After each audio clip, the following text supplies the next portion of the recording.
Hi guys, in today's video, tuturuan ko kayo kung paano malalaman ang chord na tinatapa niyo sa gitara niya dito sa fret. Dito sa first fret hanggang sa 12th fret. Example, ito ang F. Ito ang kanyang bass. Basta hanggang first fret. Guys, disclaimer lang. Tutunan ko lang po ito dahil matagal na ako nagigitara. Mga 2 years. Ewan ko ba kung 2 years. Pero ito lang sabi ko sa inyo, sana matutunan kayo dito sa video ko. And hit the subscribe button and like this video and share para mas marami pang tao ang makita ito at may matutunan sila galing sa akin. Let's go! Una mo pong tingnan kung ano ba yung chord na tinatapa mo sa gitara or tap is unahin mo po yung pattern ng yung sa tune, yung E, A, D, G, B, E. Pakita ko sa inyo. A minor, B, C, C minor, D, D minor, E, F, F minor, G, at saka yung G minor. Since nalaman nyo na yung chord dito, E, A, D, G, B, E. So, ito rin yung fret ng gitara.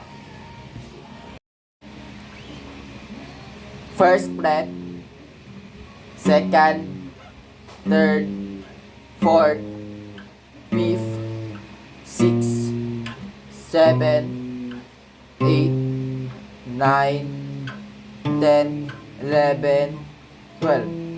So, ito po yung palatandaan, yung first, third, fifth, 7, 9, tsaka yung 12. Yung dito guys, sa 13, hanggang diyan, dito hanggang dyan, is high note na yan guys. High note na sasaw, yung F, at saka yung F.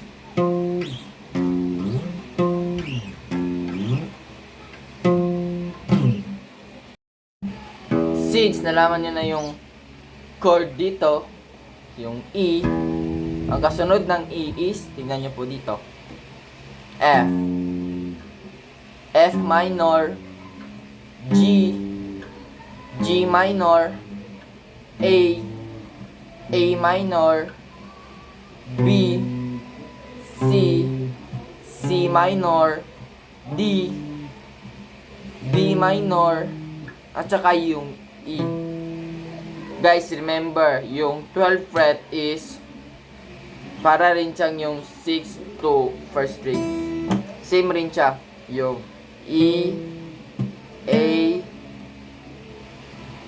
D, G, B, E.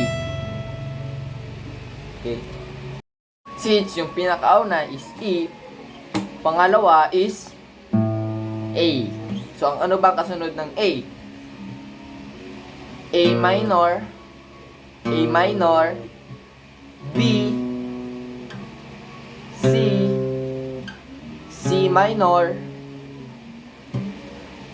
D, D minor, E, F, F minor, G, G minor, at saka yung A. Next is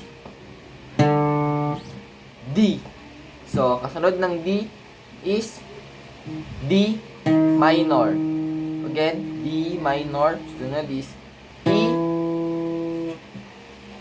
F, F minor, G, G minor, A, A minor, B, C, C minor, at saka yung D. Sa G naman tayo. Kasunod ng G is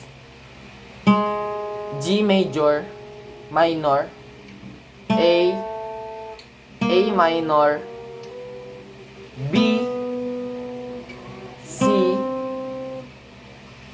minor, D, D minor, E, F, F minor, at saka yung last sa 12th fret is G. Sa B naman tayo. Sa sunod ng B is C.